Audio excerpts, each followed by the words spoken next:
Welcome back, everybody. It's Ron here. It's been a couple of days, but I thought I'd put another video out. Today's video, we're going to be talking about two different subjects. One is about the spinal cord injury and where on your spinal cord represents what issues you may possibly have. And then we're going to talk about PSW and nursing care, okay? So the first part of this is going to be about my specific injury, which I had a C4, which is the fourth vertebrae in your spine, down to a T1, which your spine is, I touched on this before, but your spine is broken down into three sections, one being the C level, the T level, and I believe the last one is the L level, right? So, stand for cervical, thoracic, and lumbar, and sacral vertebrae are on the bottom. So when you have a spinal cord injury, it goes from what's affected in you goes from the top, and it includes everything else that follows underneath it, okay? So there are 7 vertebrae in the C section. There are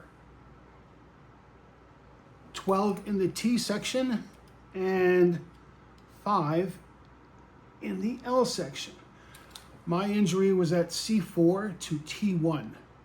So C4 is high up, and the higher up towards the base of your skull that your spinal cord injury happens, the more severe it is, the more likely you are to be a tetraplegic, which is like a quadriplegic, but you don't have core muscles or you can't move your core.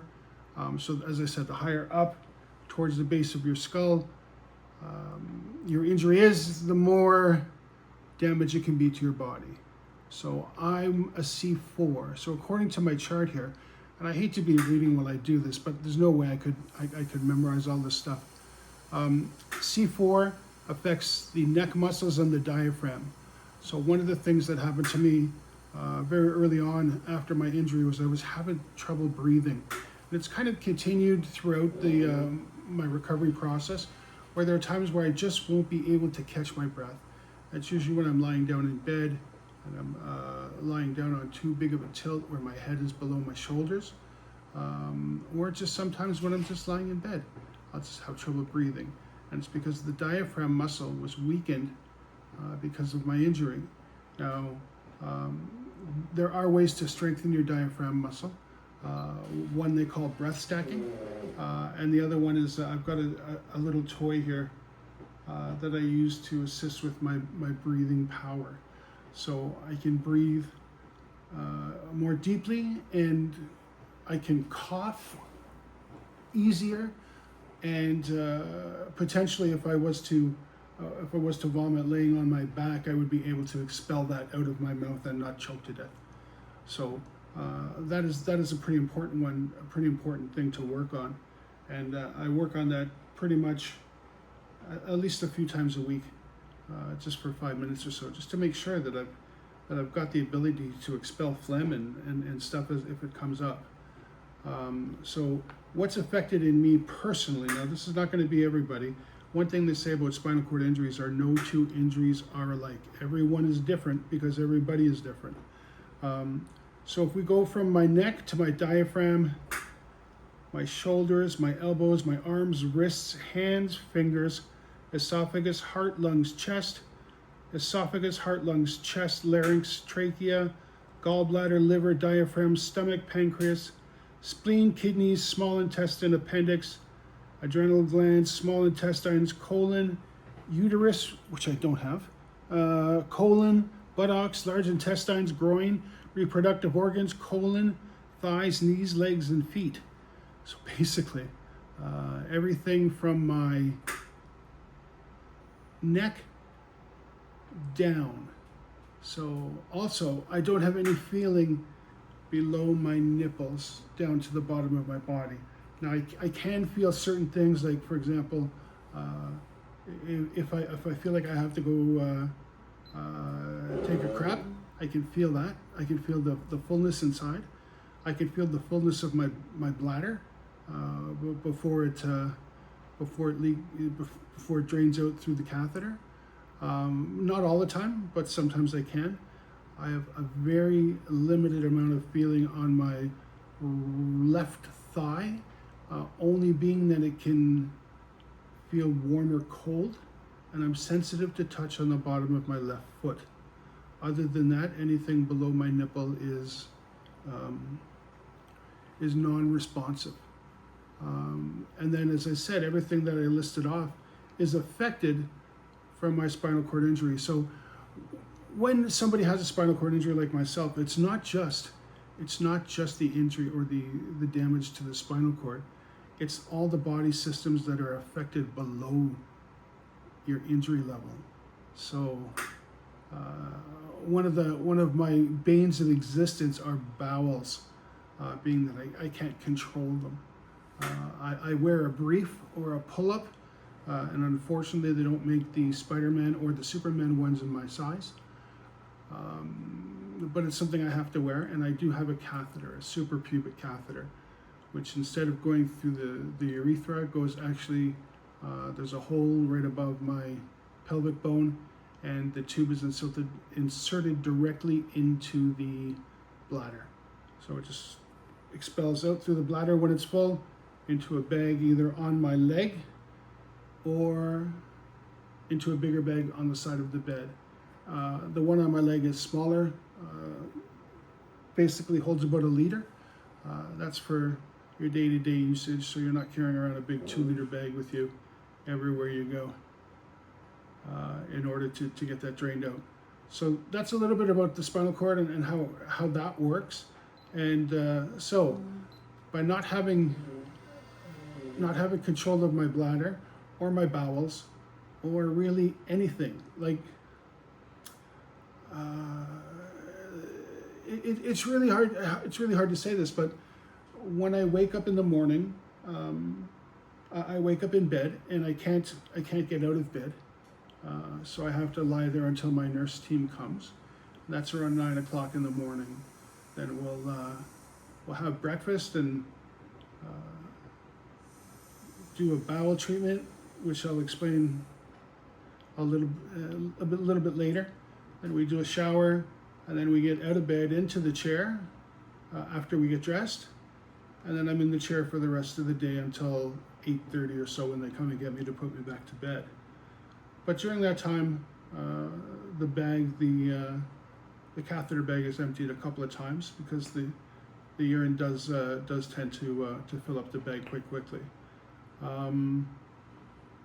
What else do I want to tell you about this particular topic? Yeah, so when you see somebody in a wheelchair, you got to keep in mind that it's not just, and I don't mean just by any stretch of the imagination, but it's not only the injury that they have taken from their fall or from whatever degenerative, or they've gotten sick, or one of the various reasons why you can have a spinal cord injury. It's not just, there I go again, it's not only the injury, but it's everything else in the body that's affected. So, somebody's going around in a wheelchair, and chances are they might not be able to use the toilet themselves. Now, eventually a lot of people gain some movement back, and they can transfer themselves to a toilet or to a commode chair or something along those lines, but some people don't. And right now I'm in the process of gaining that transfer, or so I can at least accomplish that part of my bladder or my bowel treatment, being able to get to the commode chair by myself, which commode chair is basically a metal chair, and it's got a slot for a plastic bin that you would just excavate your bowels into as you're sitting on a hole. So it's a lot like a toilet on wheels. It's got a hole, and then you would put a kind of like a cartridge underneath. You would do your business in that. You would take it out and clean it. So that's how that works.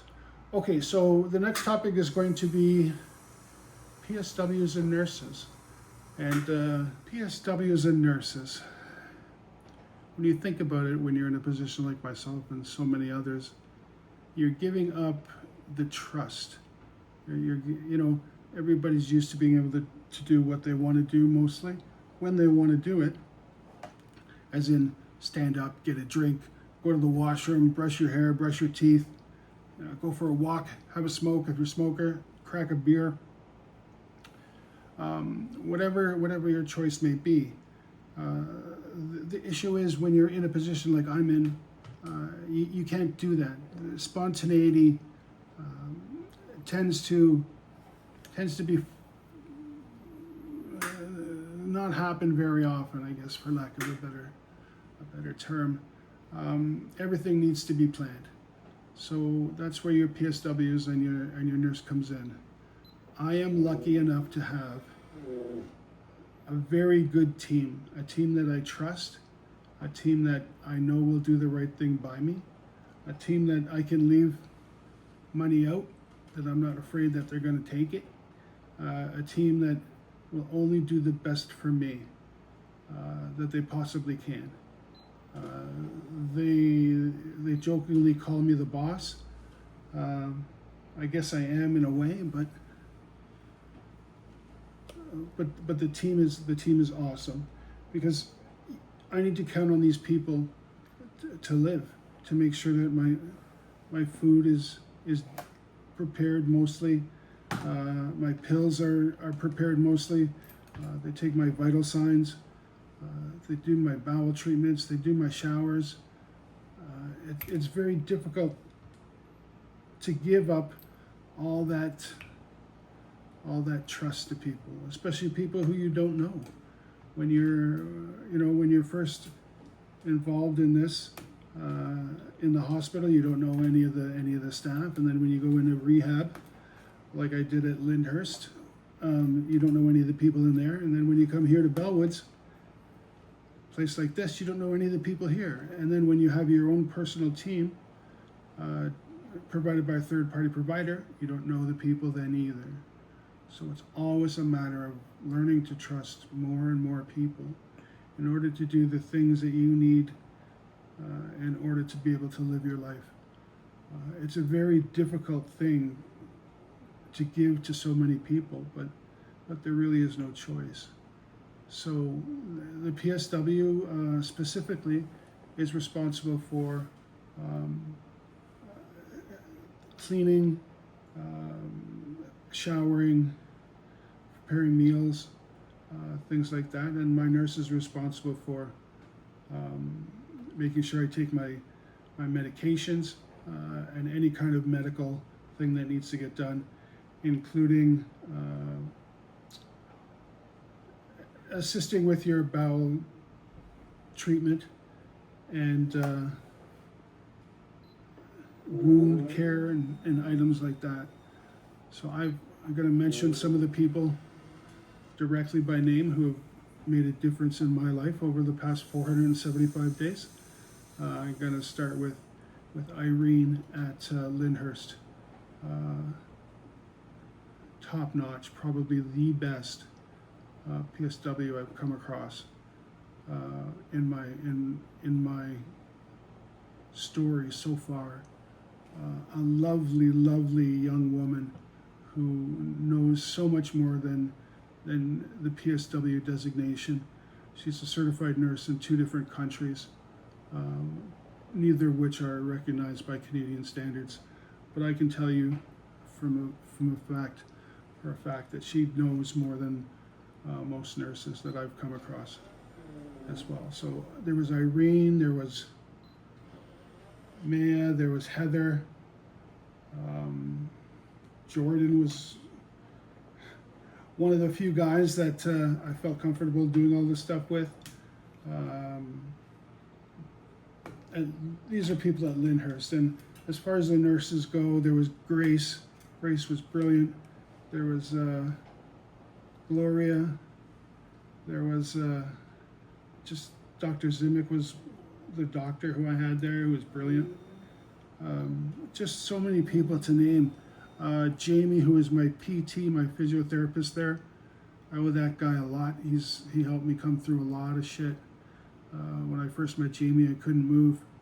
And when I left Jamie, I was able to feed myself and do some other stuff.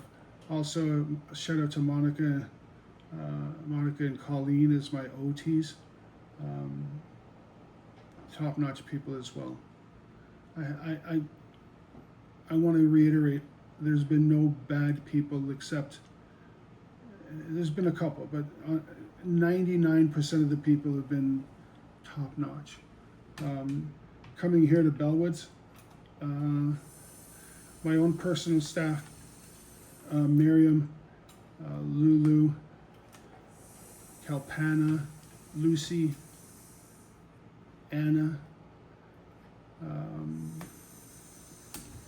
Should have wrote some of these names down. Anna, Janelle. Everybody has been. Marilyn here, Kadisha, both of them. Sina was wonderful. A couple of the gentlemen here have been top notch as well. There's just so many people who have chipped in to make this at least somewhat bearable at times. That's going to be it for today, guys. If anybody has any questions or would like any questions answered, I'd be more than happy to do that. If you know somebody who you think might gain something by following this channel, please provide the link. I'm